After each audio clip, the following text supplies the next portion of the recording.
Pansamantala namang nakalaya ang dating broadcaster na si Jay Sonza matapos magpiyansa para sa kasong libel at 11 counts of estafa. Nakalabas po siya sa Quezon City Jail mag-aalas 9 kagabi. Bago po yan, provisionally dismissed na ng Quezon City Regional Trial Court ang mga kasong illegal recruitment at syndicated large-scale illegal recruitment laban kay Sonza. Ibig po sabihin, pwede pa ring buhayin ang mga kaso sa loob ng 2 taon kung may bagong dahilan o ebidensya. Inaresto si Sonza sa NAIA Terminal 3 noong July 18 habang papunta sana sa Hong Kong.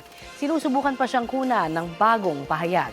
Una nang sinabi ng kanyang abogado na hindi alam ni Sonza na may nakabinbin pang libel case laban sa kanya.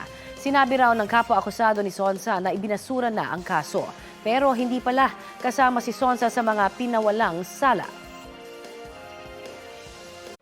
Mga kapuso, para sa mga maiinit na balita, mag-subscribe sa GMA Integrated News sa YouTube. Sa mga kapuso abroad, subaybayan niyo po kami sa GMA Pinoy TV at sa www.gmanews.tv.